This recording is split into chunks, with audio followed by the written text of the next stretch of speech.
Me gustaría dar la bienvenida a la doctora Paula Chávez, adjunta de hematología y miembro del Comité de Mielomas y Gammatopatías Malignas del Hospital Universitario de Caboñes. Puedes sentarte por aquí si quieres.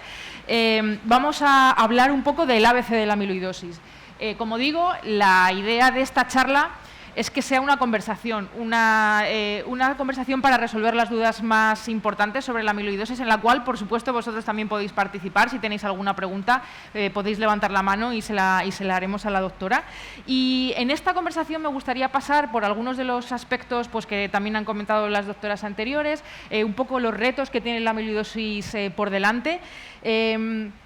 Y bueno, una de las cosas que también se ha mencionado es que en la amiloidosis, en los diferentes tipos, confluyen diferentes síntomas. Pueden ser muy diferentes de un paciente a otro, lo que hace que sea una enfermedad o un conjunto de enfermedades, mejor dicho, muy difícil de diagnosticar.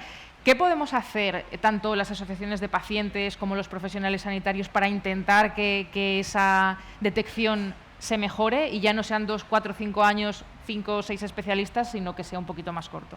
Bueno, hola. Primero que todo, muchas gracias por invitarme y tener en cuenta el Hospital de Caboñes. Con respecto a tu pregunta, como lo dijo la doctora, la amiloidosis tiene bastante sintomatología y que involucra a muchos profesionales, pero siempre se pueden hacer intervenciones, como la que nos encontramos hoy aquí dentro del Congreso Nacional, aprovechando que es el Día de la Amiloidosis y teniendo en cuenta que podemos difundir esta reunión también por internet, por Instagram, por Facebook, por diferentes páginas web, para que los pacientes y los familiares pues, se enteren de los síntomas y de los nuevos avances de la enfermedad.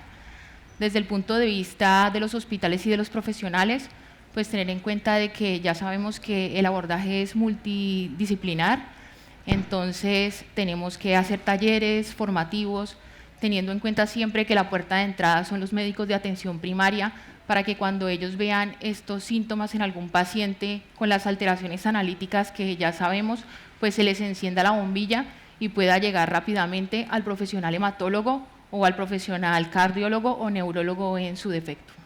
Y de hecho, en ese diagnóstico es verdad que muchas veces les pedimos a los médicos de atención primaria que sepan de todo para poder diagnosticar. Es algo muy complicado, sobre todo con las enfermedades raras. Quizá lo que comentábamos antes de la inteligencia artificial podría ser una ayuda, no sé si para primaria, no sé si dentro de la atención hospitalaria, pero en su opinión, ¿cuál es el uso que se hace en este momento de la atención primaria, tanto en el diagnóstico como en el abordaje de este tipo de enfermedades? ¿Qué tipo de, no sé si para pruebas diagnósticas, chat, cuál es en su opinión el uso? La atención primaria, primero que todo, ellos tienen que estar formados por nosotros los especialistas que generalmente llevamos, en mi caso, la amiloidosis primaria, pero también tenemos que tener vías rápido de acceso de ellos por medio de la telemedicina, por medio de interconsultas rápidas, y que si ellos tienen algún paciente que tenga estos síntomas de amiloidosis y si tienen una sospecha, pues que sea rápidamente diferido al hematólogo o en su defecto al internista si es otro tipo de amiloidosis. Pasando otra vez a uno de los problemas por los que se enfrentan, con los que se enfrentan los pacientes en todo ese proceso de diagnóstico, pero no solo en el diagnóstico, también en el tratamiento. Hay muchos pacientes que, debido a que tienen muchos órganos afectados, diferentes órganos afectados del cuerpo, tienen diferentes médicos, diferentes especialistas que llevan, bueno, no solo la amiloidosis, que evidentemente las llevan los hematólogos, pero esas consecuencias pues tienen cardiólogos, neurólogos, todos participan en el tratamiento de alguna manera. Este abordaje multidisciplinar a veces no es fácil. ¿Qué podemos hacer? ¿Cómo es el tratamiento multidisciplinar de estos pacientes? ¿Hay coordinación o cómo se puede mejorar esta coordinación entre especialistas? Bueno, yo opino que el tratamiento de la amiloidosis tiene que ser multidisciplinar. Esa es la forma de abordar la enfermedad. En nuestro caso os puedo contar nuestra experiencia. A nosotros no nos gusta llamarlo multidisciplinar, lo llamamos mejor multiprofesional, porque la curiosidad de nuestro equipo, principalmente los hematólogos, los internistas, los neurólogos, pues ha ido involucrando diferentes profesionales de cada una de las especialidades, que estamos en constante comunicación. Y bueno, se trata de eso, se trata de mejorar la terapéutica del paciente, mejorando su sintomatología y trabajando todos en un mismo equipo para para mejorar tanto su tratamiento como su calidad de vida. Esa es la forma. Os recuerdo que si tenéis alguna pregunta podéis levantar la mano y se la trasladamos a la doctora. Por allí hay una pregunta. Yo tenía una pregunta bastante en línea con lo que estáis comentando y es, se habla, ¿no?, del abordaje multidisciplinar y de que atención primaria muy probablemente sea el primer contacto, pero ¿existe algún circuito definido de centros de referencia, centros de excelencia, o es una patología que, pese a ser rara, está tan distribuida y tan en contacto con cualquier tipo de profesional que en realidad todos los hospitales mínimo de nivel terciario deberían ser capaces y tener estos comités multidisciplinares en marcha? Yo creo que en este momento la mayoría de autonomías tiene el hospital tiene estos comités multidisciplinares, pero si en un hospital comarcal no se tiene, siempre está la posibilidad de referir al paciente a otro hospital más complejo donde se tengan los tratamientos o ensayos clínicos disponibles. Sí, además me imagino que también no solo transferir, sino que los hospitales más pequeños o los especialistas que a lo mejor tengan menos experiencia en este tipo de enfermedades raras, pues siempre pueden consultar con otros especialistas que, vamos, yo mi experiencia conociéndoos a todos vosotros es que siempre estáis muy abiertos a ayudar a otros profesionales quizá con menos experiencia. Doctora Galán. En este sentido, quería decir que es muy diferente la amiloidosis por trastirretina hereditaria, que esa yo creo que debería, en la medida de lo posible, ser seguida en un centro de referencia, porque es una enfermedad muy rara, tiene una serie de características muy específicas que hace que para acumular la suficiente experiencia, nunca mejor dicho, se tenga que haber visto, se tengan que ser centros de referencia. Si no, es un poco imposible. Vas a ver 1, 2 pacientes, 3, o bien tener, si no tienes esa posibilidad, tener esa vía de hablar con el centro de referencia. A las otras, la AL yo creo que también es un poco intermedia en este sentido, pero desde luego la no hereditaria es una enfermedad que va a aparecer en cualquier centro, el más pequeño del mundo. Esto es una cosa que a mí me preocupa un poquito, porque entre esas supuestamente no hereditarias, si no se hace el estudio genético y si se dejan ahí, hay alguna hereditaria. O sea que esto es la primera cosa. Pero la segunda es que tendremos que hacer, creo que nos lo vamos a tener que replantear y va a haber que hacer un abordaje un poquito mixto, de forma que haya un conocimiento más difuso, sobre todo para las formas cardíacas, y ahí vamos a tener que entrenar a más personas y a dejar estas vías de poder hablar con el centro de excelencia, y probablemente las formas más raras yo creo que sí que sigue valiendo la pena, si es posible, que vayan a centros de referencia. Sí, además algo muy importante en las enfermedades raras, pues porque la cantidad de pacientes, ¿no?, que pueden ver algunos profesionales es limitado y por lo tanto la experiencia en este caso pues siempre es importante. Y esto me lleva también a la siguiente pregunta, porque muchas veces pues cuando no tenemos un tratamiento claro hay que optar por otras opciones como los ensayos clínicos.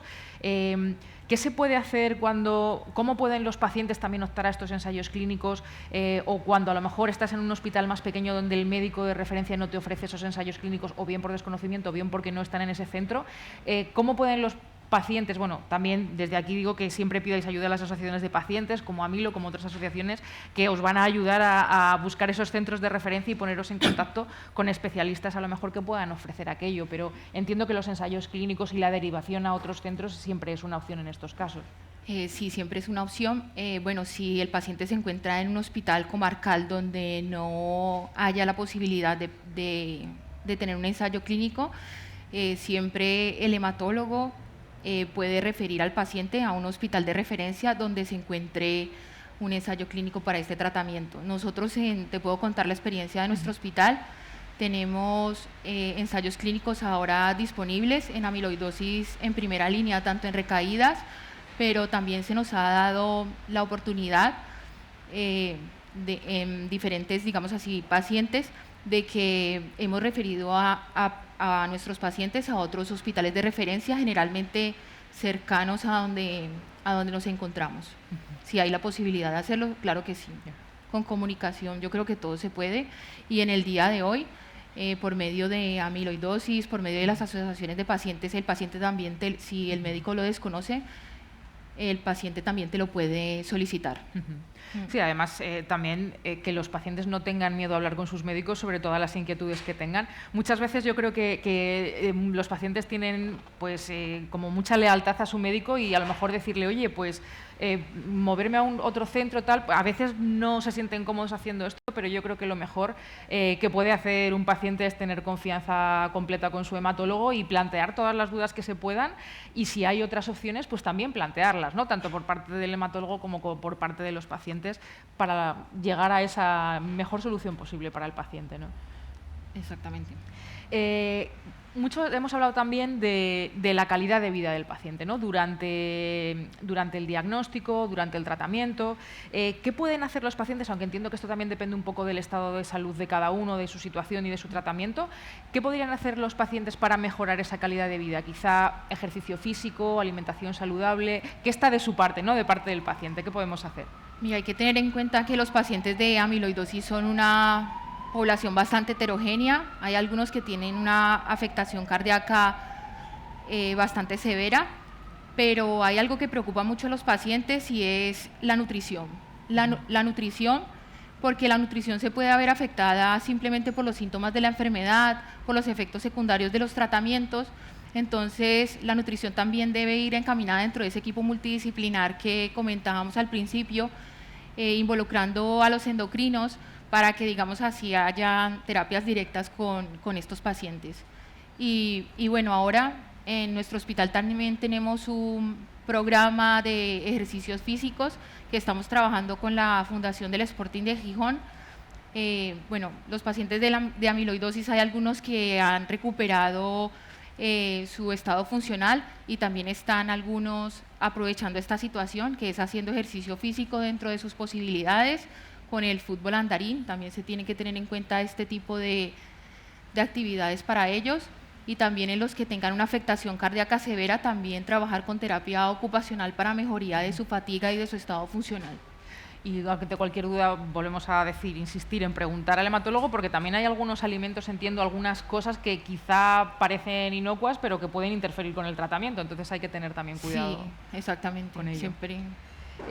También la calidad de vida pasa por la alimentación, como ha comentado, pasa por el ejercicio físico, pero también pasa por las personas que tenemos alrededor, es decir, nuestros familiares, nuestros cuidadores, que también están ahí apoyando al paciente, también tienen sus propias necesidades. ¿Cómo cree que también se puede tener en cuenta desde el Sistema Nacional de Salud qué tipo de cobertura o qué tipo de apoyo se le puede dar a los familiares, qué deberían tener ellos en cuenta para cuidar mejor, ¿no? Cuidarse para cuidar mejor también? Bueno, mira, tenemos, digamos así, servicios de acompañamiento desde la Cruz Roja para cuando los familiares no puedan asistir a la consulta médica. Se acompaña al familiar y se hace, digamos así, un informe detallado con los cambios en el tratamiento, que eso puede ser una opción muy útil porque ellos también pues tienen otros compromisos y muchas veces no pueden asistir a todas las consultas médicas que tienen los pacientes. Y también hay que darles mucho apoyo a los familiares, ya que yo creo que en España pues ellos son los principales cuidadores de estas personas, y darles apoyo psicológico también para que puedan entender también los síntomas de la enfermedad.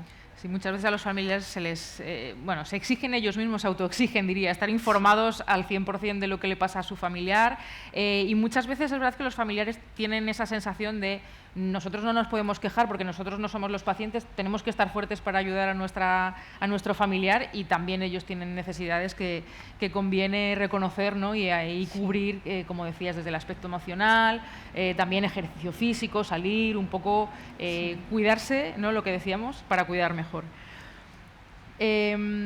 Una de las cosas que se ha comentado a lo largo de la jornada, de las reivindicaciones, hoy que además es el Día Mundial de la Amiloidosis, es también el acceso a esos nuevos tratamientos. No siempre es posible, y claro, cuanto antes sea accesible, pues mejor también será para los pacientes. En algunos casos, por ejemplo, una de las preocupaciones que tienen los pacientes con amiloidosis AL es precisamente esta, ¿no?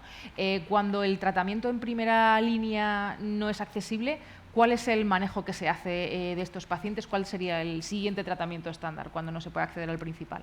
Mira, como ya lo dijo en la primera charla, Pues mira, con el estudio Andrómeda se ha visto pues, que la combinación Dara-Cibordex es una buena combinación. Lastimosamente para amiloidosis como tal pues no está aprobada, y en mi comunidad cuando algo no está aprobado es difícil de usar. Yo creo que la primera opción sería enviar al paciente a un ensayo clínico. Ya si el paciente por cualquier motivo no puede acceder al ensayo clínico, pues nosotros seguimos dividiendo los pacientes en candidatos a trasplante o no, y usamos Cibordex y también combinaciones con bortezomib para ofrecer lo mejor al paciente. Pero si tenemos la posibilidad, enviamos al paciente a un ensayo clínico. Si no lo podemos proporcionar nosotros, pues lo enviamos a otro centro. Y también un poco hablando de los ensayos clínicos, mucha gente siente que estos ensayos clínicos no son el mejor tratamiento posible, pues también romper una lanza a ello. Los ensayos clínicos aportan el mejor tratamiento posible para el paciente y siempre con unos controles que van más allá del tratamiento estándar. No es el conejillo de Indias ni mucho menos, al contrario, es un salto de calidad, digamos, ¿no? en los tratamientos. Si tuviera, porque teniendo en cuenta pues eso, que estamos en el Día Mundial de la Amiloidosis, si tuviera que destacar uno o dos avances que se han hecho en este último año en cualquiera de los tipos de amiloidosis, ¿cuáles serían?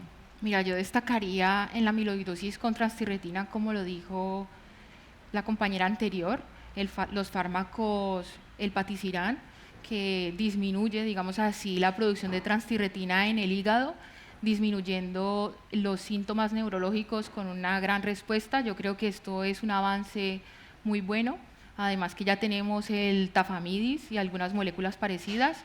Y también otro aspecto a destacar sería a nivel de las imágenes, sobre todo el escáner con pirofosfato y la gammagrafía con realce de gadolinio tardío, que bueno, que algunos pacientes muy frágiles, igual que no se pueden someter a la biopsia endocárdica, estaría pues bien indicado estas pruebas para, digamos así, detectar este amiloide en el corazón. Entonces, bueno, esos dos avances son bastante buenos. Bueno, recuerdo que si que tenéis alguna pregunta, pues por favor podéis hacerla sin problema. Si no, voy a pasar a la última pregunta. Como hemos hablado antes de lo que destacaríamos de estos avances que se han tenido recientemente, por el contrario, ¿cuáles serían los retos principales en este área, en la amiloidosis? Pues mira, yo creo que ahora hay algunos fármacos que van contra este amiloide. Ahora tenemos el birtamimab y el CAEL-101, ahora en los estudios fase 3 del CAEL. Os puedo contar que, bueno, que hay un estudio en fase 3 ahora en marcha que combina CAEL o el placebo con el Cibordex, y bueno, ahora lo tenemos en marcha. Partimos de que no sabemos si el paciente está recibiendo placebo o está recibiendo el CAEL, pero bueno, mi experiencia es que tenemos bastantes pacientes reclutados y que está yendo bastante bien. Y bueno, y del otro fármaco, el birtamimab, os puedo contar de que, bueno, el estudio, todos conocemos el estudio VITAL, que se vio en primer momento, digamos así, que el estudio se paró, pero después, analizando un análisis posterior, se vio que los pacientes con afectación cardíaca pues eran una población que se beneficiaba de esta molécula, y gracias a eso pues ahora tenemos otro ensayo clínico en marcha, que eso sería, digamos así, en un futuro pues tener estas moléculas disponibles para el tratamiento de estos pacientes. Y siempre me imagino que un mensaje de esperanza también para los pacientes, porque la investigación va creciendo, cada vez tenemos más opciones, y además creo que la hematología en este país, en España, es una de las más destacadas a nivel internacional, y yo que trabajo en una organización europea, siempre en todos los congresos europeos, internacionales, americanos, la hematología española es una de las que más arriba está. Y siempre pues me imagino que un mensaje, ¿no?, de esperanza para los pacientes. Pues muchas gracias por invitarme y ya está.